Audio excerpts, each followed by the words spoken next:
के मालिक साहिबे इकबाल साहिबे बरकत साहिबे कमाल मुर्शिदे कामल कामले है पर रोशनी चिराग नूरे नजर ज्ञान दे सागर समूची मनुखता दे साझा आत्मक भंडार साहिब गुरु ग्रंथ साहिब जी दी पावन हजूरी तो पीरां दे पीर बाबियां दे बाबे जोगियां दे जोगी नाथां दे नाथ रहबरां दे रहबर गुरुआं दे गुरु शहीदां दे सरताज सतगुरु साहिब गुरु तेग बहादुर साहब जी का पावन शहीदी दिहाड़ा मनाउण लई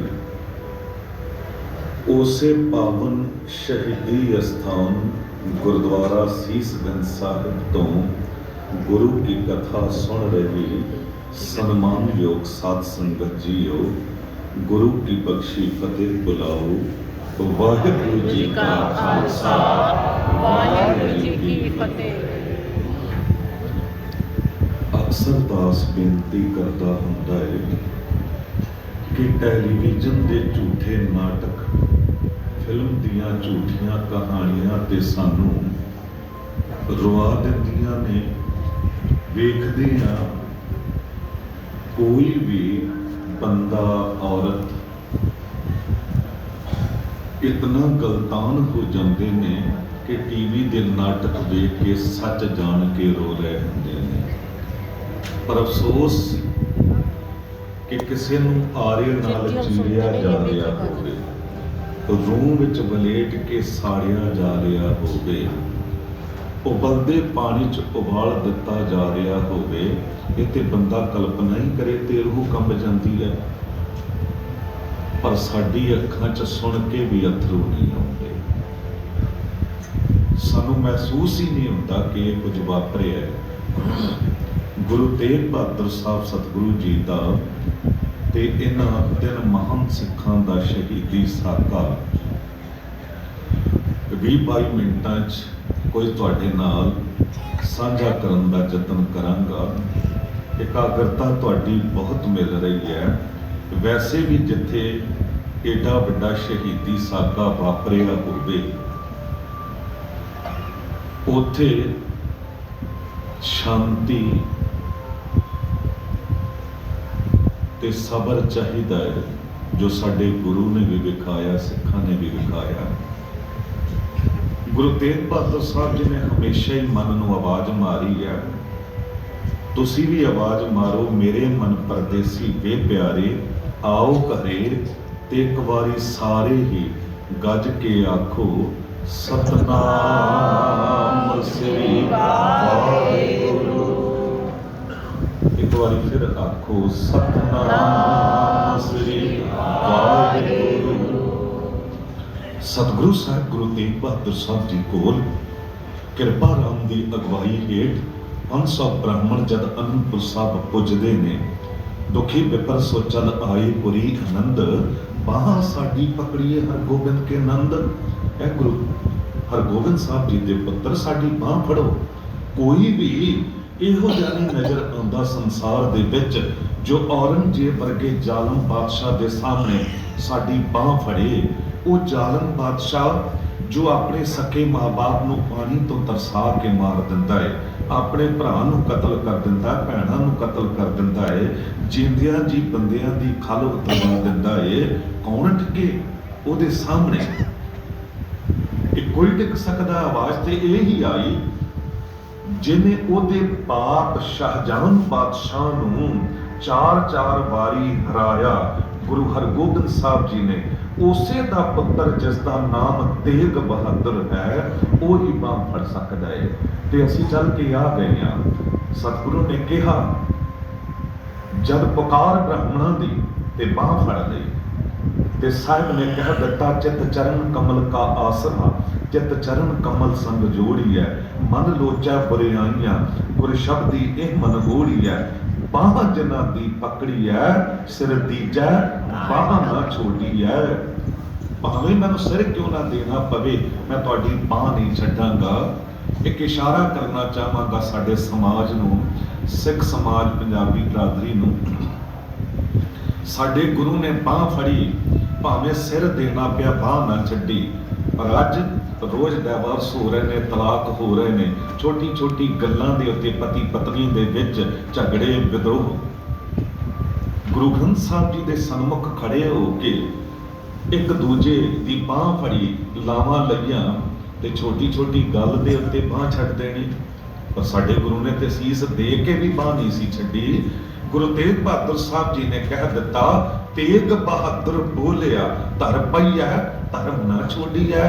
ਮੈਂ ਤੁਹਾਡੀ ਬਾਹ ਨਹੀਂ ਛੱਡਾਂਗਾ, ਪਰ ਇੱਕ ਵਾਅਦਾ ਤੁਸੀਂ ਵੀ ਕਰੋ, ਧਰਤੀ ਉੱਤੇ ਟੋਟੇ ਟੋਟੇ ਹੋ ਕੇ ਤੇ ਡਿੱਗ ਜਾਣਾ, ਪਰ ਆਪਣਾ ਹਿੰਦੂ ਧਰਮ ਨਾ ਛੱਡਣਾ। ਇਹੋ ਜਿਹਾ ਗੁਰੂ ਕਿੱਥੇ ਮਿਲੇਗਾ? ਨਹੀਂ ਤੇ ਕਹਿ ਸਕਦੇ ਸੀ ਕਿ ਪਹਿਲਾਂ ਮੈਨੂੰ ਗੁਰੂ ਬਣਾ ਲਓ, ਮੇਰੇ ਸਿੱਖ ਬਣੋ, ਫਿਰ ਮੈਂ ਤੁਹਾਡੀ ਬਾਹ ਫੜਾਂਗਾ। ਰਾਮ ਨਾਰਾਇਣ ਦਰਦੀ ਨੇ ਕਹਿ ਦਿੱਤਾ, ਲਿਖ ਦਿੱਤਾ, ਸਤਿਗੁਰੂ ਕਿਹਾ ਬੱਚਿਓ ਤੁਸੀਂ ਘਰ ਹੀ ਜਾਓ, ਸੀਸ ਆਪਣਾ ਦੇ ਕੇ ਸਤ ਬਚਾਵਾਂਗਾ ਮੈਂ। ਹਿੰਦੂ ਮੰਦਰਾਂ ਦੇ ਬੁਝ ਰਹੇ ਦੀਵਿਆਂ ਅੰਦਰ ਤੇਲ ਖੂਨ ਆਪਣੇ ਦਾ ਪਾਵਾਂਗਾ ਮੈਂ। ਪਾਇਆ ਦੇਸ਼ ਦੀ ਜੜ੍ਹਾਂ ਅੰਦਰ ਲਹੂ ਆਪਣਾ, ਭਾਰਤ ਵਰਸ਼ ਦਾ ਬਾਗ ਤਾਂ ਫਲ ਰਿਹਾ ਹੈ। ਅੱਜ ਵੀ ਹਿੰਦੂ ਮੰਦਰਾਂ ਦੇ ਬਲ ਰਹੇ ਦੀਵਿਆਂ ਅੰਦਰ ਖੂਨ ਤੇਗ ਬਹਾਦਰ ਦਾ ਬਲ ਰਿਹਾ ਹੈ। ਅੱਜ ਵੀ ਹਿੰਦੂ ਮੰਦਰਾਂ ਦੇ ਬਲ ਰਹੇ ਦੀਵਿਆਂ ਅੰਦਰ ਖੂਨ ਤੇਗ ਬਹਾਦਰ ਦਾ ਬਲ ਰਿਹਾ ਹੈ। ਗੁਰੂ ਤੇਗ ਬਹਾਦਰ ਸਾਹਿਬ ਜੀ ਨੇ ਕਹਿ ਦਿੱਤਾ ਕਿ ਜਾ ਕੇ ਕਹਿ ਦਿਓ ਔਰੰਗਜ਼ੇਬ ਨੂੰ ਕਿ ਜੇ ਗੁਰੂ ਤੇਗ ਬਹਾਦਰ ਸਾਹਿਬ ਧਰਮ ਛੱਡ ਦਿੰਦੇ ਤੇ ਅਸੀਂ ਵੀ ਛੱਡ ਦੇਵਾਂਗੇ। ਜਦ ਹੁਕੂਮਤ ਨੂੰ ਜਾ ਕੇ ਕਿਹਾ, ਔਰੰਗਜ਼ੇਬ ਹੁਕੂਮਤ ਅੰਦਰੋਂ ਬੜੇ ਖੁਸ਼ ਹੋ ਗਏ। ਇੱਕ ਨੂੰ ਮਨਾਉਣਾ ਕਿਹੜਾ ਔਖਾ ਹੈ। ਜਾਗੀਰਾਂ ਲਾ ਦਿਆਂਗੇ, ਦੌਲਤ ਦੇ ਅੰਬਾਰ ਦੁਨੀਆ ਦੇ ਸੁੱਖ ਕਦਮਾਂ 'ਚ ਰੋਲ ਦਿਆਂਗੇ, ਰਾਜ ਭਾਗ ਦੇ ਦਿਆਂਗੇ, ਸੁੰਦਰ ਔਰਤਾਂ ਦੇ ਡੋਲੇ ਦਿਆਂਗੇ। ਜੇ ਨਾ ਮੰਨੇ ਫਿਰ ਵੀ ਤੇ ਫਿਰ ਪੀਰ ਕਰਕੇ ਮਿਲ ਜਾਵਾਂਗੇ। ਅਸੀਂ ਕਹਾਂਗੇ ਅਸੀਂ ਤੁਹਾਨੂੰ ਆਪਣਾ ਗੁਰੂ ਮੰਨਦੇ ਹਾਂ, ਪਰ ਧਰਮ ਛੱਡ ਦਿਓ। ਇੱਕ ਨੂੰ ਮਨਾਉਣਾ ਕਿਹੜਾ ਔਖਾ ਹੈ, ਪਰ ਇਹਨਾਂ ਨੂੰ ਕੀ ਪਤਾ ਕਿ ਗੁਰੂ ਤੇਗ ਬਹਾਦਰ ਸਾਹਿਬ ਜੀ ਨੂੰ ਧਰਮ ਤੋਂ ਡਿਗਾਉਣਾ ਕੋਈ ਸੌਖੀ ਖੇਡ ਨਹੀਂ ਹੈ। ਗੁਰੂ ਤੇਗ ਬਹਾਦਰ ਸਾਹਿਬ ਸਤਿਗੁਰੂ ਜੀ ਅਨੰਦਪੁਰ ਸਾਹਿਬ ਤੋਂ ਤੁਰ ਪਏ ਦਿੱਲੀ ਵੱਲ। ਵੇਖੋ ਅੱਜ ਕਤਲ ਹੋਣ ਵਾਲਾ ਆਪ ਕਾਤਲ ਕੋਲ ਤੁਰ ਕੇ ਜਾ ਰਿਹਾ ਹੈ। ਜਦ ਦਿੱਲੀ ਪੁੱਜੇ ਨੇ, ਭਾਵੇਂ ਕਿ ਦੋ ਪੁਕਾਰ ਸੁਣੀਆਂ ਅਨੰਦਪੁਰ ਸਾਹਿਬ ਤੋਂ ਤੁਰਦੇ ਆ, ਆਗਰੇ ਦੇ ਚ ਕਮਾਈ ਜੱਸੀ ਤੇ ਇੱਕ ਮੁਸਲਮਾਨ ਆਗਰੀ ਭੇਡਾਂ ਚਾਰਨ ਵਾਲਾ ਹਸਨ, ਉਹ ਪੁਕਾਰ ਕਰ ਰਹੇ ਸਨ, ਤੇਗ ਬਹਾਦਰ ਸਿਮਰੈ ਹਰ ਨੌ ਨਿਧ ਆਵੈ ਧਾਏ, ਸਭ ਥਾਈ ਹੋਏ ਸਹਾਏ। ਉਹੀ ਗੱਲ ਕੀਤੀ ਗੁਰੂ ਤੇਗ ਬਹਾਦਰ ਸਾਹਿਬ ਜੀ ਨੇ। ਉਹਨਾਂ ਕੋਲ ਵੀ ਪੁੱਜੇ, ਉਹਨਾਂ ਨੂੰ ਸਹਾਈ ਵੀ ਹੋਏ ਤੇ ਪੁੱਜੇ ਦਿੱਲੀ। ਜਦ ਦਿੱਲੀ ਪੁੱਜੇ, ਗੁਰੂ ਤੇਗ ਬਹਾਦਰ ਸਾਹਿਬ ਜੀ ਨੂੰ ਡਰਾਉਣ ਲਈ ਪਹਿਲਾ ਕੰਮ ਇਹਨਾਂ ਜ਼ਾਲਮਾਂ ਨੇ ਕੀਤਾ। ਇੱਕ ਪੁਰਾਣੀ ਹਵੇਲੀ ਸੀ ਜਿਹਨੂੰ ਭੂਤਾਂ ਵਾਲੀ ਹਵੇਲੀ ਕਿਹਾ ਜਾਂਦਾ ਸੀ ਕਿ ਭੂਤ ਪ੍ਰੇਤ ਇੱਥੇ ਰਹਿੰਦੇ ਨੇ, ਪਰ ਜਿੱਥੇ ਗੁਰੂ ਦੇ ਚਰਨ ਪੈ ਜਾਣ ਉੱਥੇ ਭੂਤ ਪ੍ਰੇਤਾਂ ਦਾ ਕੀ ਕੰਮ। ਉਸ ਹਵੇਲੀ ਦੇ ਵਿੱਚ ਸਤਿਗੁਰੂ ਨੂੰ ਠਹਿਰਾਇਆ। ਕੋਈ ਪਾਣੀ ਦਾ ਨਹੀਂ ਪੁੱਛਿਆ, ਰੋਟੀ ਦਾ ਨਹੀਂ ਪੁੱਛਿਆ।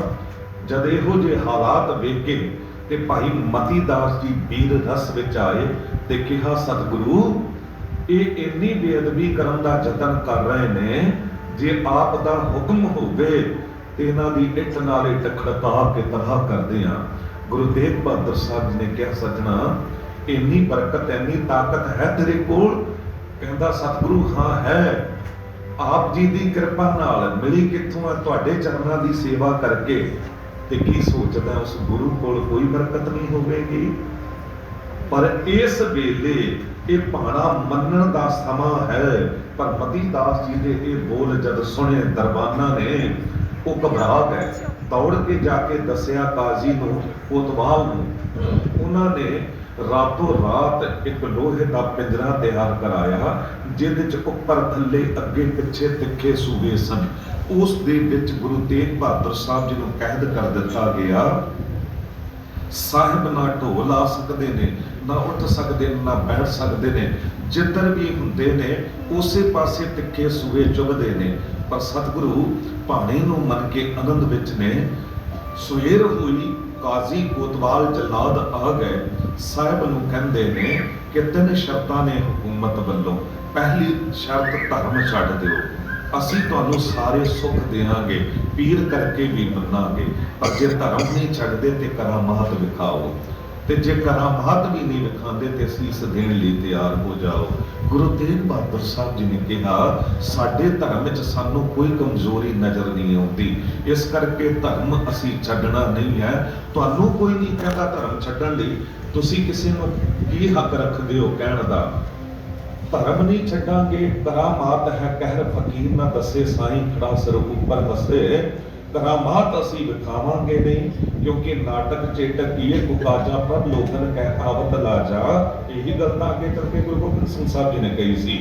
ਸਤਿਗੁਰੂ ਨੇ ਕਿਹਾ ਇਹ ਨਹੀਂ ਵਿਖਾਣੇ ਨਾਟਕ ਚੇਟਕ। ਹਾਂ ਕਰਤੇ ਪ੍ਰਾਨ ਹਨ ਕੀ ਬਾਤ, ਸੋ ਸਹਿ ਹਮ ਆਪਣੇ ਗਾਤ।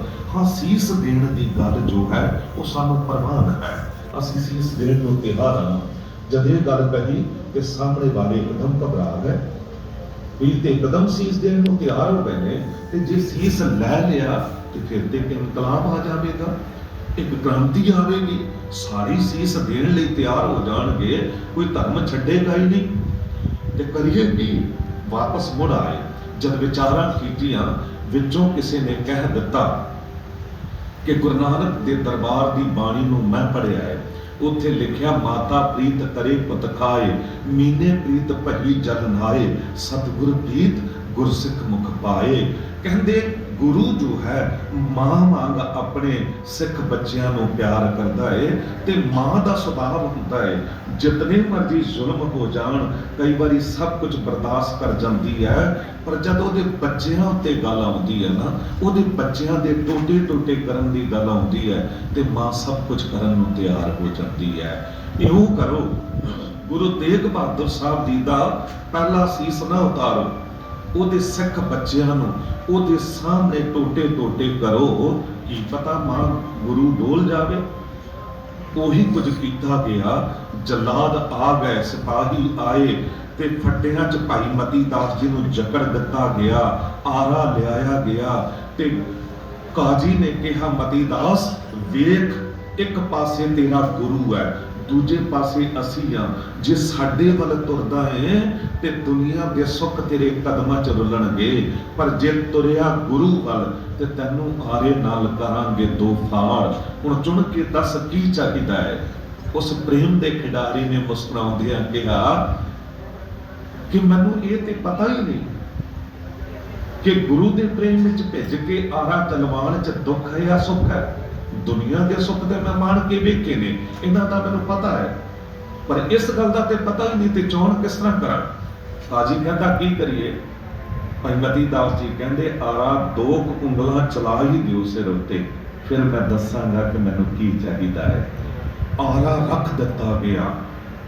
ਜਦ ਸੀਸ ਉੱਤੇ ਆਰਾ ਰੱਖਿਆ, ਵੇਖਣ ਵਾਲਿਆਂ ਦੇ ਹਿਰਦੇ ਹਲ ਗਏ, ਅੰਦਰੋਂ ਕੰਬ ਗਏ ਲੋਕ। ਆਰਾ ਚੱਲਿਆ, ਕੇਸਾਂ ਨੂੰ ਚੀਰ ਕੇ ਚਮੜੀ ਨੂੰ ਪਾੜ ਕੇ ਜਦ ਆਰਾ ਅੰਦਰ ਉਤਰਿਆ, ਖੂਨ ਦੀ ਪਵਿੱਤਰ ਉਹ ਧਾਰ ਛੁੱਟੀ ਫੁਹਾਰ। ਭਾਈ ਸਾਹਿਬ ਦੇ ਦਾੜੇ ਉੱਤੇ ਉਹ ਖੂਨ ਦੀ ਬੂੰਦਾਂ ਚਮਕਣ ਲੱਗ ਗਈਆਂ।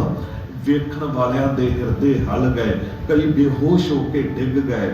ਕੁਝ ਲੋਕ ਖੂਨ ਵੇਖ ਕੇ ਬਰਦਾਸ਼ਤ ਨਹੀਂ ਕਰ ਪਾਉਂਦੇ ਨੇ। ਤੁਸੀਂ ਕਦੀ ਕਲਪਨਾ ਵੀ ਕਰੋ ਨਾ ਕਿ ਆਰੇ ਨਾਲ ਲੱਕੜ ਨੂੰ ਚੀਰਿਆ ਜਾ ਰਿਹਾ ਹੈ, ਬੰਦੇ ਨੂੰ ਚੀਰਿਆ ਜਾਵੇਗਾ ਤੇ ਕੀ ਹੋਵੇਗਾ? ਕਲਪਨਾ ਨਾਲ ਹੀ ਬੰਦੇ ਦੀ ਰੂਹ ਕੰਬ ਜਾਂਦੀ ਹੈ। ਇੱਥੇ ਤੇ ਅੱਖਾਂ ਨਾਲ ਵੇਖਣਾ ਪੈ ਰਿਹਾ ਹੈ। ਜਦ 2 ਉਂਗਲਾਂ ਸੀਸ ਨੂੰ ਚੀਰ ਦਿੱਤਾ, ਕਾਜੀ ਨੇ ਇਸ਼ਾਰੇ ਨਾਲ ਰੋਕਿਆ ਜਲਾਦਾਂ ਨੂੰ। ਸੋਚਿਆ ਡਰ ਗਿਆ ਹੋਵੇਗਾ, ਪੁੱਛਿਆ ਹੁਣ ਦੱਸ ਮਤੀ ਦਾਸ। ਮਤੀ ਦਾਸ ਨੇ ਮੁਸਕਰਾਉਂਦਿਆਂ ਕਿਹਾ ਕਿ ਮੈਂ ਪੜ੍ਹਿਆ ਸੀ ਗੁਰੂ ਗ੍ਰੰਥ ਸਾਹਿਬ ਜੀ ਵਿੱਚੋਂ, ਕਰਵਤ ਭਲਾ ਨਾ ਕਰਵਟ ਤੇਰੀ, ਲਾਗ ਗਲੇ ਸੁਨ ਬਿਨਤੀ ਮੇਰੀ। ਬਾਬਾ ਕਬੀਰ ਸਾਹਿਬ ਜੀ ਨੇ ਕਿਹਾ ਕਿ ਐ ਮਾਲਕ ਵਾਹਿਗੁਰੂ, ਕਰਵਤ ਆਰਾ ਮੇਰੇ ਉੱਤੇ ਚੱਲ ਜਾਵੇ, ਉਹ ਮੈਨੂੰ ਇਤਨਾ ਦੁੱਖ ਨਹੀਂ ਦੇਗਾ ਜਿਤਨਾ ਤੂੰ ਕਰਵਟ ਦੇ ਦਵੇਂ, ਮੂੰਹ ਮੋੜ ਲਵੇਂ, ਉਹ ਆਰੇ ਤੋਂ ਵੀ ਜ਼ਿਆਦਾ ਮੈਨੂੰ ਦੁੱਖ ਦੇਵੇਗਾ। ਤੇ ਆਵਾਜ਼ ਆਈ ਸੀ, ਸੌਖੀ ਖੇਡ ਨਹੀਂ, ਆਰਾ ਚੱਲ ਵੀ ਸਕਦਾ ਹੈ। ਤੇ ਪ੍ਰੇਮ ਦੇ ਖਿਡਾਰੀ ਨੇ ਜਵਾਬ ਦਿੱਤਾ, ਜੋ ਤਨ ਚੀਰੈ तब अंग न मोरो, पिंड परे तो प्रीत न तोरो। जे आरे नाल चीर भी दिता गया, मुंह नहीं मोड़ांगा।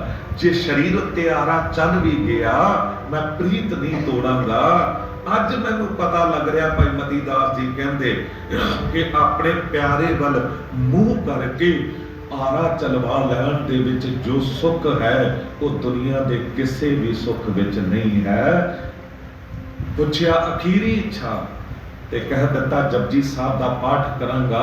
जलाद नूं कहा आराम नाल आरा चलावी, जद तक जपजी साहब का पाठ पूरा ना होवे मेरी जीभ नूं ना चीरी। जलाद घबरा गए भी दर्द ना होवेगा, पर सामने तो गुरु तेग बहादुर साहब जी ने आवाज मार के कहा गुरु के सिक्का हुण ते तेरा रोम रोम जेवा बन गया है। जे किते आरे नाल तैनूं चीर भी दिता गया, जपजी तेरे अंदरों नहीं निकलेगी, जपजी तेरे जीवन का हिस्सा बन गई है। आरा चलिया, जपजी साहब का पाठ आरंभ होया। जलाद भी गल ना मोड़ सकिया, धीरे धीरे आरा चलिया। जद जीभ नूं चीर रहा सी ते उत्थों आवाज आ रही सी, एक दू जीभों लख होए, लख होए लख 20, लख लख गेड़ा आखियां एक नाम जगदीश। अर्धो अर्ध चिराए सो डारा। कह दिता सी ना काजी नूं कि तू दो टोटे करन दी गल करदा। दो ਉਂਗਲਾਂ जद सीस विच आरे पाया चीर, मती दास जी बोल दे सुन काजी धर तीर। रोम रोम विच मैंडड़े प्रीतम वसिया आप, आरा मैनू भावदा धर्म छड्डना पाप। टुकड़े इस शरीर दे करे जे लख करोड़, दो टोटे नहीं टुकड़े इस शरीर दे करे जे लख करोड़। तां भी धर्म ना छोड़ सा तेरे दीन नहीं लोड़। आरा मैनू भावदा कारा करो बनाए, सीस जाए ता जान दे, मेरा सिक्खी सदक ना जाए, मेरा सिक्खी सदक ना जाए। ओही गल बनी, दो टोटे हो गए शरीर दे, पर वेखण वाले हैरान क्यों जापिया जिदा दोनों टोटियां विचों जपदी दी आवाज आ रही है। शहीदी हो गई। भाई दयाला जी नूं लियाया गया, अग दे भांबड़ उबलदा पानी। ओही सवाल कीता गुरु वल तुरेगा, आलू गोभी वांग उबाल देंगे, साडे वल तुरेगा दुनिया दे सुख कदमां च रुलणगे। उस प्यारे ने कहा कि मेरे सिख भरा ने टोटे टोटे होके दस दिता, हाले भी पुछना है, तुरांगा गुरु वाले ही।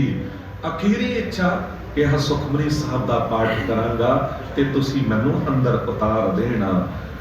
जलाद इंतजार ना कर सके, सुखमनी साहब का पाठ आरंभ होया।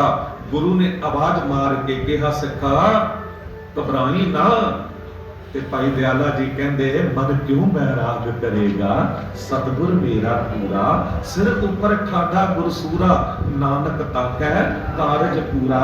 मेरे सतगुरु क्यों घबरावांगा, ये कुछ ते तुसी पंजवें जामे च आप करके मैनू विखा गए हो। उबल के पानी च जलादा ने भाई साहब नू दोनों मोढियां तो फड़िया, जद अंदर उतारन लई अगे वधे ने अग दे भांबड़ ते उबलदे पानी का सेक इतना ज्यादा सी कि बर्दाश्त ना कर सके, घबरा के पीछे हट गए।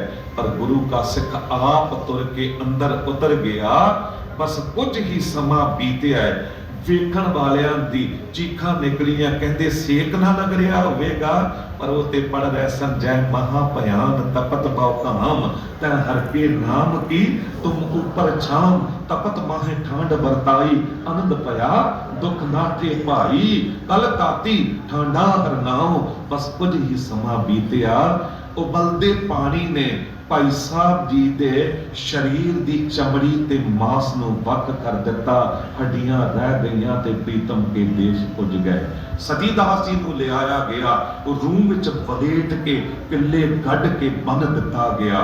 सवाल होया गुरु वल तुरेगा जीदियां जी लावांगे अग, पर जे साडे वल तुरदा है दुनिया दे सुख कदमां च होणगे।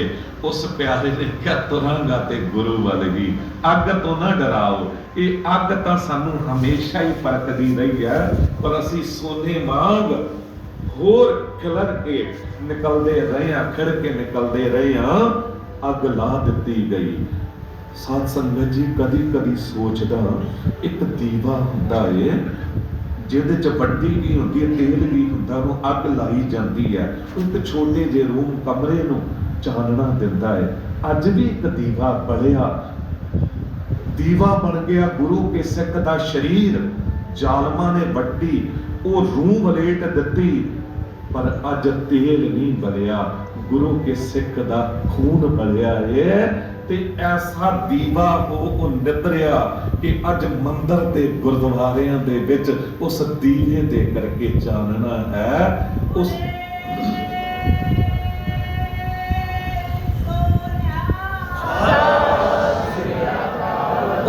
दीवे दे करके इस देश की अणख ते गैरत पछाण बची हुई है। शहीदियां हो गईयां, कुछ समा रुके, सोचा गुरु तेग बहादुर साहब शायद डोल जान, पर जिहदे सिख नहीं डोलते गुरु किते डोलेगा। सामने काजी कोतवाल जल्लाद आ गए। काजी कहता है सतगुरु मैं खानदानी काजी हाँ, मेरे बाप दादे इहो जे फतवे दिंदे आए ने। कोतवाल कहता मैं खानदानी कोतवाल हाँ। जल्लाद कहता है मैं खानदानी जल्लाद हाँ। असी तुहानू छड्डांगे नहीं जे धर्म ना छड्डिया। गुरु तेग बहादुर साहब जी ने मुस्कुराउंदियां कहा भाई सज्जणों, कमाल दा सबब बनाया है मालक वाहिगुरु जी ने। तू खानदानी काजी है, तू खानदानी जल्लाद है, तू खानदानी कोतवाल है, पर एक गल याद रखना मैं भी खानदानी शहीद हाँ। मेरे अजदाद से मिला है मुझे विरसा शहादत का, मेरी औलाद को जागीर है जामे शहादत की, मेरी औलाद को जागीर है जामे शहादत की। मेरे दादा गुरु तो मैनू शहीदी देना विरासत च मिलिया है, ते अगे ये मैं अपनी औलाद नू दे चलिया हाँ। ते गल याद रखना तुहाडे खानदान विच काजी कोतवाल जल्लाद पैदा होने बंद हो जाणगे, पर मेरे खानदान विच शहीद पैदा होने बंद नहीं होणगे। मेरे खानदान विच शहीद पैदा होने बंद नहीं होणगे।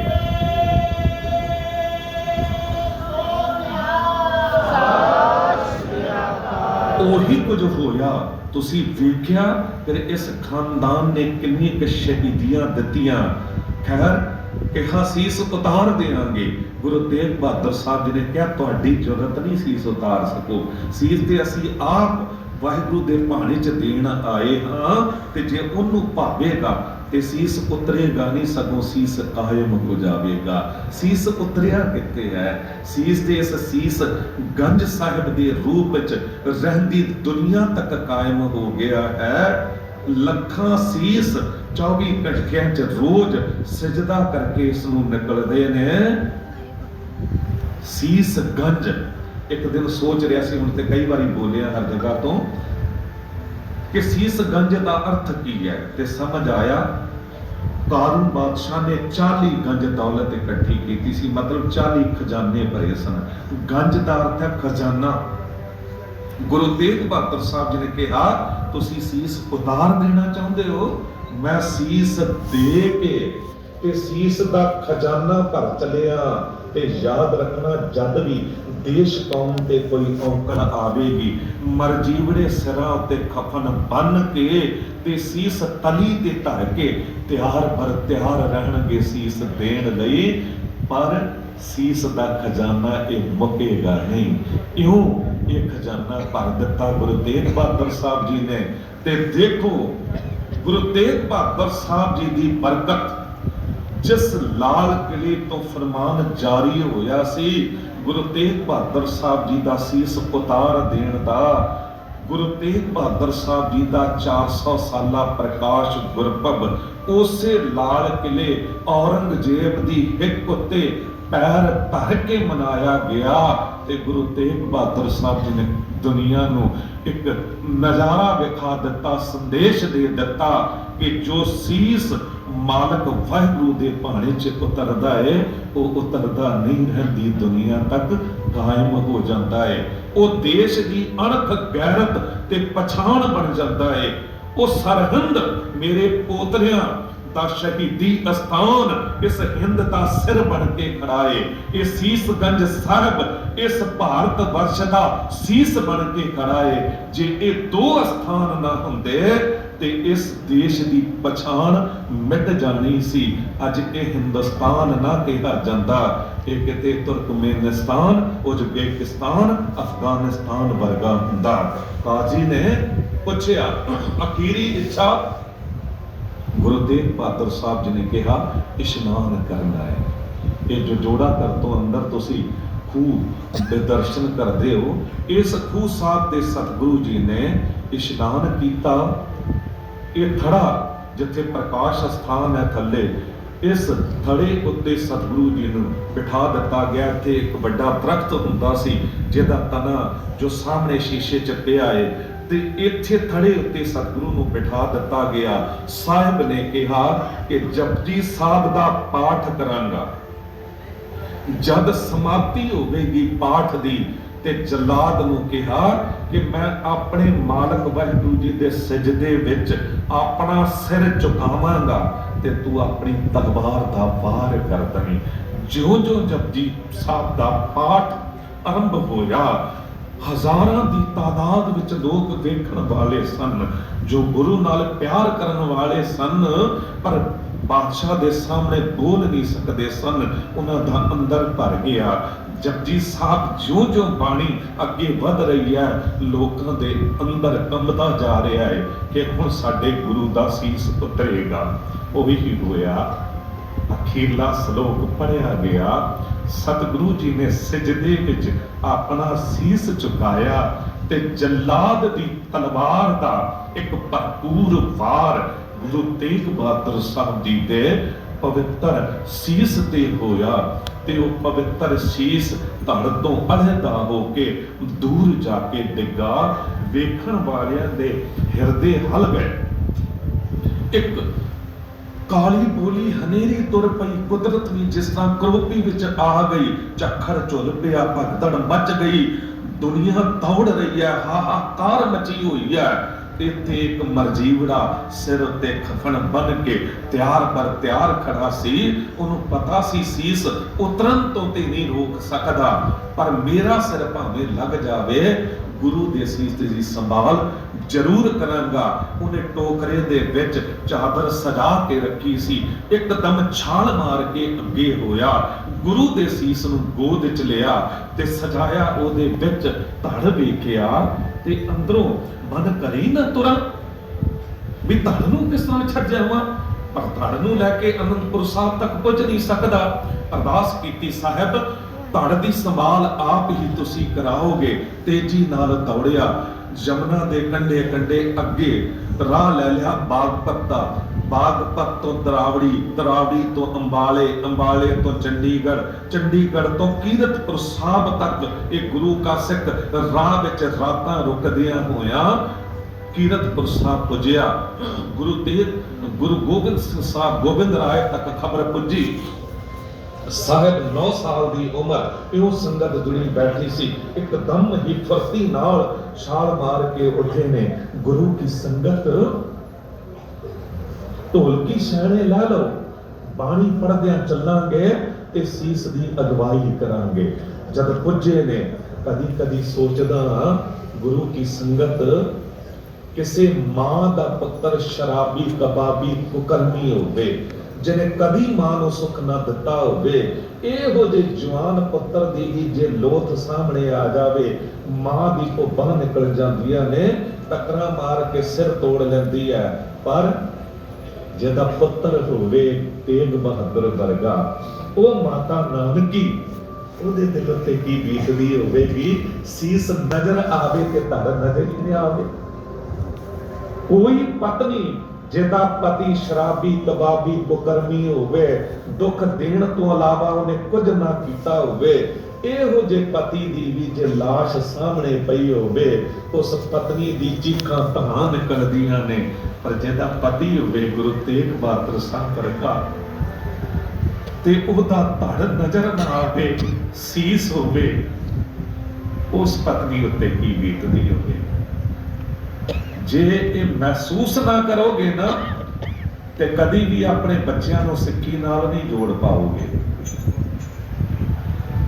ਮਾਤਾ ਗੁਜਰੀ ਜੀ ਨੇ ਸੀਸ ਉੱਤੇ ਆਪਣੇ ਹੱਥ ਰੱਖ ਕੇ ਕਿਹਾ, ਹੱਥ ਜੁੜ ਗਏ, ਮੇਰੇ ਸਤਿਗੁਰੂ ਤੁਹਾਡੀ ਨਿਭ ਗਈ ਹੈ, ਗੁਜਰੀ ਨੂੰ ਵੀ ਅਸੀਸ ਦੇ ਕੇ ਜਾਓ, ਮੇਰੀ ਵੀ ਨਿਭ ਜਾਵੇ। ਹਾਲੇ ਪਤਾ ਨਹੀਂ ਕੀ ਕੁਝ ਗੁਜ਼ਰਨਾ ਹੈ ਗੁਜਰੀ ਉੱਤੇ, ਤੇ ਗੁਜ਼ਰਿਆ ਵੀ ਬਹੁਤ ਕੁਝ। ਕਿਸ ਤਰ੍ਹਾਂ ਸਾਹਿਬਜ਼ਾਦਿਆਂ ਨੂੰ ਗੋਦ ਚੋਂ ਖੋਹ ਕੇ ਜ਼ਾਲਮ ਲੈ ਗਏ, ਪਰਿਵਾਰ ਵਿਛੋੜਾ ਹੋਇਆ। ਖੈਰ ਗੋਬਿੰਦ ਰਾਏ ਜੀ ਨੇ ਗੋਦ ਚ ਲਿਆ ਸਤਿਗੁਰੂ ਜੀ ਦੇ ਸੀਸ ਨੂੰ ਤੇ ਤੁਰ ਪਏ ਅਨੰਦਪੁਰ ਸਾਹਿਬ ਵੱਲ। ਅਨੰਦਪੁਰ ਸਾਹਿਬ ਜਿੱਥੇ ਸੀਸ ਦਾ ਸੰਸਕਾਰ ਹੋਇਆ ਹੈ, ਉੱਥੇ ਇੱਕ ਗੁਰਦੁਆਰਾ ਹੈ ਜਿਸ ਦਾ ਨਾਮ ਸੀਸਗੰਜ ਸਾਹਿਬ ਹੈ। ਇੱਕ ਇਹ ਸ਼ਹੀਦੀ ਅਸਥਾਨ ਸੀਸਗੰਜ ਸਾਹਿਬ। ਇੱਧਰ ਸੀਸ ਦੀ ਤੇ ਸੰਭਾਲ ਹੋ ਗਈ, ਪਰ ਧੜ ਜੋ ਪਿਆ ਸੀ ਕੋਈ ਹੋਰ ਵਰਜੀਵੜਾ ਇੱਕ ਤਿਆਰ ਖੜਾ ਸੀ। ਭਾਈ ਲੱਖੀ ਸ਼ਾਹ ਵਣਜਾਰਾ ਆਪਣੇ ਪੁੱਤਰ ਨੂੰ ਨਾਲ ਲਿਆ ਹੋਇਆ ਹੈ। ਵੇਖੋ ਵੱਡੇ ਤੋਂ ਵੱਡੇ ਫੌਜਦਾਰ ਹੋਣ ਨਾ, ਜਦ ਕੁਰਬਾਨੀ ਸ਼ਹੀਦੀ ਵੀ ਦੇਣੀ ਹੋਵੇ ਤੇ ਆਪਣੇ ਬੱਚਿਆਂ ਨੂੰ ਸਾਈਡ ਕਰ ਦਿੰਦੇ ਨੇ, ਦੂਜੇ ਦੇਸ਼ਾਂ 'ਚ ਭੇਜ ਦਿੰਦੇ ਨੇ, ਲੁਕੋ ਦਿੰਦੇ ਨੇ। ਪਰ ਇਹਨੇ ਆਪਣੇ ਪੁੱਤਰ ਨੂੰ ਵੀ ਨਾਲ ਲਿਆ ਹੈ। ਆਪਣੇ ਵਕਾਰ ਦੀ ਪਰਿਵਾਰ ਦੀ ਪਰਵਾਹ ਨਹੀਂ ਕੀਤੀ। ਬੈਲ ਗੱਡੀ ਦੌੜਾਉਂਦਾ ਹੋਇਆ ਆਇਆ ਏ ਤੇ ਝੱਖੜ ਝੁੱਲ ਰਿਹਾ ਸੀ, ਉਹਦੇ ਵਿੱਚ ਇੱਕਦਮ ਸਰੀਰ ਨੂੰ ਸੰਭਾਲਣੇ ਪਿਓ ਪੁੱਤਰ ਪੁੱਤਰੇ ਨੇ ਤੇ ਧੜ ਤੇ ਮਿਲ ਗਿਆ ਸੀ, ਇਸ ਨਜ਼ਰ ਨਹੀਂ ਆ ਰਿਹਾ। ਤੇ ਉਸੇ ਵੇਲੇ ਅਰਦਾਸ ਕੀਤੀ ਗੁਰੂ ਅੱਗੇ ਤੇ ਧੜ ਲੈ ਕੇ ਤੇ ਬੈਲ ਗੱਡੇ ਭਜਾ ਦਿੱਤੇ। ਜਦ ਪੁੱਜੇ ਰਕਾਬਗੰਜ ਸਾਹਿਬ, ਇਹ ਭਾਈ ਲੱਖੀ ਸ਼ਾਹ ਵਣਜਾਰਾ ਦਾ ਪਿੰਡ ਹੁੰਦਾ ਸੀ। ਇੱਥੇ ਘਰ ਸੀ ਲੱਖੀ ਸ਼ਾਹ ਵਣਜਾਰੇ ਦਾ, ਬਹੁਤ ਅਮੀਰ ਸ਼ਾਹੂਕਾਰ ਸੀ ਇਹ ਔਰੰਗਜ਼ੇਬ ਦੇ ਹਕੂਮਤ ਤੱਕ ਨੂੰ ਵੀ ਰਸਦ ਸਪਲਾਈ ਕਰਦਾ ਹੁੰਦਾ ਸੀ। ਇਹਦੇ ਵਪਾਰ ਮੱਖਣ ਲਬਾਨਾ ਨਾਲ ਰਲ ਕੇ ਤੇ ਉਦੋਂ ਵੀ ਅਫਰੀਕਾ ਤੇ ਨੈਰੋਬੀ ਤੱਕ ਹੁੰਦੇ ਸੀ। ਇਹਨਾਂ ਦੇ 200 ਪਾਣੀ ਦੇ ਜਹਾਜ਼ ਹੁੰਦੇ ਸਨ, ਕਈ 100 ਬੈਲ ਗੱਡੇ ਹੁੰਦੇ ਸਨ। ਉਹ ਲੱਖੀ ਸ਼ਾਹ ਨਹੀਂ ਪਰਵਾਹ ਕੀਤੀ ਕਿ ਵਪਾਰ ਜਾਵੇਗਾ ਜਾਂ ਘਰ ਜਾਵੇਗਾ। ਇਹ ਪਾਰਲੀਮੈਂਟ ਦੇ ਜਿੰਨਾ ਇਲਾਕਾ ਹੈ ਨਾ, ਇਹ ਹੁਣ ਵੀ ਜੇ ਪੁਰਾਣੇ ਕਾਗਜ਼ ਕੱਢੋ ਨਾ ਤੇ ਜ਼ਮੀਨ ਲੱਖੀ ਸ਼ਾਹ ਦੇ ਨਾਮ ਤੇ ਨਿਕਲੇਗੀ। ਸਾਡਾ ਵਿਰਸਾ ਇਤਨਾ ਅਮੀਰ ਹੈ। ਪਰ ਜਿੱਥੇ ਗੱਲ ਲਿਆਉਣਾ ਚਾਹ ਰਿਹਾ, ਗੱਲ ਕਹਿ ਕੇ ਸਮਾਪਤੀ ਕਰਾਂ, ਆਪਣੇ ਘਰ ਨੂੰ ਅੱਗ ਲਾਉਣੀ ਕੋਈ ਸੌਖੀ ਖੇਡ ਨਹੀਂ ਹੈ। ਘਰ ਕੇਵਲ ਮਕਾਨ ਨਹੀਂ ਹੁੰਦਾ, ਭਾਵਨਾਵਾਂ ਜੁੜੀਆਂ ਹੁੰਦੀਆਂ ਨੇ। ਪੰਛੀ ਦਾ ਵੀ ਆਲਣਾ ਕੋਈ ਪੁੱਟਣ ਜਾਵੇ ਨਾ, ਉਹ ਵੀ ਜਾਨ ਦੀ ਪਰਵਾਹ ਨਹੀਂ ਕਰਦਾ, ਚੁੰਝ ਮਾਰਦਾ ਹੈ ਮੂੰਹ ਤੇ। ਇਹ ਕੋਈ 18-20 ਸਾਲ ਪਹਿਲਾਂ MCD ਵਾਲੇ ਜਾਂ ਅਨਥਰਾਈਜ਼ ਜਿਹੜੇ ਮਕਾਨ ਸਨ, ਕੁਝ ਲੋਕ ਤੋੜ ਰਹੇ ਸਨ ਸਰਕਾਰਾਂ, ਤੇ ਨਿਊਜ਼ ਚੈਨਲਾਂ ਤੇ ਤੁਸੀਂ ਦੇਖਿਆ ਹੋਵੇਗਾ ਲੋਕ ਕਿੱਦਾਂ ਭੁੱਬਾ ਮਾਰ ਕੇ ਰੋਂਦੇ ਸਨ, ਜਾਨ ਦੇਣ ਨੂੰ ਤਿਆਰ ਹੁੰਦੇ ਸਨ। ਘਰ ਘਰ ਹੁੰਦਾ ਹੈ, ਪਰ ਗੁਰੂ ਕੇ ਸਿੱਖ ਦਾ ਜਜ਼ਬਾ ਵੇਖੋ। ਆਪਣੀ ਬੇਟੀ ਨੂੰ ਕਹਿ ਕੇ ਆਇਆ ਸੀ ਕਿ ਤਿਆਰੀ ਰੱਖੀ, ਗੁਰੂ ਦਾ ਸ਼ਰੀਰ ਆਵੇਗਾ। ਉੱਥੇ ਉਹਨੇ ਆਸਨ ਸੀਤੋ ਬਾਈ ਬੇਟੀ ਸੀ, ਤਿਆਰ ਕੀਤਾ ਹੋਇਆ ਸੀ। ਉੱਥੇ ਜਾ ਕੇ ਸਤਿਗੁਰੂ ਦੇ ਧੜ ਨੂੰ ਜਦ ਸਜਾਇਆ ਤੇ ਵੇਖ ਕੇ ਹੈਰਾਨ ਹੋ ਗਈ, ਸੀਸ ਨਜ਼ਰ ਨਹੀਂ ਆ ਰਿਹਾ। ਪੁਕਾਰ ਨਿਕਲੀ ਰੋਂਦਿਆਂ, ਮੇਰੇ ਸਤਿਗੁਰੂ, ਮੇਰੇ ਸਿੱਖ ਭਰਾਵਾਂ ਨੇ ਸ਼ਹੀਦੀ ਦਿੱਤੀ, ਮੈਂ ਤੇ ਪੁਕਾਰ ਕਰਦੀ ਸੀ ਤੁਸੀਂ ਆਓਗੇ, ਪਰ ਇਉਂ ਆਓਗੇ, ਸੀਸ ਨਜ਼ਰ ਹੀ ਨਹੀਂ ਆਵੇਗਾ। ਪਰ ਆਏ ਹੋ ਤੇ ਇੱਕ ਅਸੀਸ ਦੇ ਕੇ ਜਾਓ ਆਪਣੀ ਬੱਚੀ ਨੂੰ ਕਿ ਮੇਰਾ ਆਨੰਦ ਕਾਰਜ ਵਿਆਹ ਇਹੋ ਜਿਹੇ ਘਰ 'ਚ ਪੜਾਇਆ ਜਾਵੇ ਜੋ ਸ਼ਹੀਦਾਂ ਦਾ ਖਾਨਦਾਨ ਹੋਵੇ। ਮੈਂ ਚਾਹੁੰਦੀ ਹਾਂ ਮੇਰਾ ਪਤੀ ਵੀ ਸ਼ਹੀਦ, ਮੇਰੇ ਪੁੱਤਰ ਪੋਤਰੇ ਵੀ ਸ਼ਹੀਦ ਹੋਣ ਤੇ ਗੁਰੂ ਦੇ ਕੰਮ ਆਉਣ। ਉਹੀ ਹੋਇਆ ਸੀ। ਫਿਰ ਇਹ ਸੀਤੋ ਬਾਈ ਦਾ ਆਨੰਦ ਕਾਰਜ ਭਾਈ ਮਨੀ ਸਿੰਘ ਜੀ ਨਾਲ ਕਰਾਇਆ ਗਿਆ ਸੀ। ਭਾਈ ਮਨੀ ਸਿੰਘ ਉਹ ਜੋ ਭਾਈ ਦਿਆਲਾ ਜੀ ਦੇ ਸਕੇ ਭਰਾ, ਇਹ 12 ਭਰਾ ਸਨ, 12 ਵਿੱਚੋਂ 11 ਸ਼ਹੀਦ। ਭਾਈ ਮਨੀ ਸਿੰਘ ਦੇ ਬੰਦ ਕੱਟ ਕੇ ਸ਼ਹੀਦ ਕੀਤਾ ਗਿਆ। ਇਹਨਾਂ ਦੇ ਅੱਗੋਂ ਸੀਤੋ ਬਾਈ ਤੇ ਮਨੀ ਸਿੰਘ ਦੇ 12 ਪੁੱਤਰ, 12 ਵਿੱਚੋਂ 10 ਸ਼ਹੀਦ। ਅੱਗੇ ਕਹਿੰਦੇ ਪੋਤਰੇ 10 ਸਨ, 10 ਦੇ 10 ਸ਼ਹੀਦ। 64 ਦੇ ਕਰੀਬ ਇਸ ਖਾਨਦਾਨ ਦੇ ਵਿੱਚ ਸ਼ਹੀਦ ਹੋਏ ਨੇ। ਲੱਖੀ ਸ਼ਾਹ ਵਣਜਾਰਾ ਦਾ ਇਹ ਖਾਨਦਾਨ, ਇਹ ਸੀਤੋ ਬਾਈ ਦਾ ਖਾਨਦਾਨ। ਖੈਰ ਸਤਿਗੁਰੂ ਜੀ ਦੇ ਧੜ ਨੂੰ ਉੱਥੇ ਰੱਖ ਕੇ ਤੇ ਆਪਣੇ ਹੱਥਾਂ ਨਾਲ ਅੱਗ ਲਾ ਦਿੱਤੀ ਆਪਣੇ ਘਰ ਨੂੰ ਕਿਹਾ ਹੈ ਬੜਾ ਸੋਹਣਾ ਅਦੀਬ ਨੇ, ਸਤਿਗੁਰੂ ਤੈਨੂੰ ਦੋ ਸ਼ਾਹ ਮਿਲੇ, ਇੱਕ ਸ਼ਾਹ ਨੇ ਸ਼ਾਹਾਂ ਦੇ ਸ਼ਾਹ ਨੂੰ ਜਗ ਅੰਦਰ ਇੰਜ ਪ੍ਰਗਟਾਇਆ, ਗੁਰੂ ਲਾਧੋਰੇ ਗੁਰੂ ਲਾਧੋਰੇ ਕੋਠੇ ਚੜ ਉਸ ਪੂਕ ਸੁਣਾਇਆ, ਇੱਕ ਸ਼ਾਹ ਨੇ ਸ਼ਾਹਾਂ ਦੇ ਸ਼ਾਹ ਨੂੰ ਜਗ ਅੰਦਰ ਇੰਜ ਲੁਕਾਇਆ, ਆਪਣੇ ਘਰ ਨੂੰ ਆਪਣੇ ਹੱਥਾਂ ਨਾਲ ਲਾਂਬੂ ਲਾਇਆ, ਉਸ ਵੀ ਆਪਣਾ ਫਰਜ਼ ਨਿਭਾਇਆ, ਉਸ ਵੀ ਆਪਣਾ ਫਰਜ਼ ਨਿਭਾਇਆ। ਤੁਸੀਂ ਕਹੋਗੇ ਫਿਰ ਲਖੀ ਸ਼ਾਹ ਨੂੰ ਮਿਲਿਆ ਕੀ? ਲਖੀ ਸ਼ਾਹ ਨੂੰ ਗੁਰੂ ਤੇਗ ਬਹਾਦਰ ਸਾਹਿਬ ਨੇ ਬਾਹੋਂ ਫੜ ਕੇ ਆਪਣੇ ਨਾਲ ਬਿਠਾ ਲਿਆ ਰਕਾਬਗੰਜ, ਤੇ ਆਪਣੇ ਗੁਰਦੁਆਰੇ ਤੋਂ ਵੀ ਵੱਡਾ ਹਾਲ ਲਖੀ ਸ਼ਾਹ ਨੂੰ ਬਖਸ਼ ਦਿੱਤਾ, ਤੇ ਉੱਪਰ ਮੱਥੇ ਉੱਤੇ ਲਿਖ ਦਿੱਤਾ ਗਿਆ ਭਾਈ ਲਖੀ ਸ਼ਾਹ ਬੰਜਾਰਾ ਹਾਲ, ਜਿੱਥੇ ਰਾਤ ਦਿਨ ਕੀਰਤਨ ਗੁਰਬਾਣੀ ਚੱਲਦੀ ਹੈ, ਗੁਰਪੁਰਬ ਮਨਾਏ ਜਾਂਦੇ ਨੇ, ਵਿਆਹ ਸ਼ਾਦੀਆਂ ਹਰ ਪ੍ਰੋਗਰਾਮ ਦੇ ਵਿੱਚ ਉੱਥੇ ਕੀਰਤਨ ਕਥਾ ਹੁੰਦੀ ਹੈ। ਭਾਈ ਲਖੀ ਸ਼ਾਹ ਰਹਿੰਦੀ ਦੁਨੀਆ ਤੱਕ ਅਮਰ ਹੋ ਗਏ। ਸੋ ਇਹ ਕੁਝ ਬਚਨ ਤੁਹਾਡੇ ਨਾਲ ਸਾਂਝੇ ਕੀਤੇ ਨੇ। ਗੁਰੂ ਕਿਰਪਾ ਕਰੇ ਸਾਡੇ ਅੰਦਰ ਇਹ ਜਜ਼ਬਾ ਜਾਗੇ।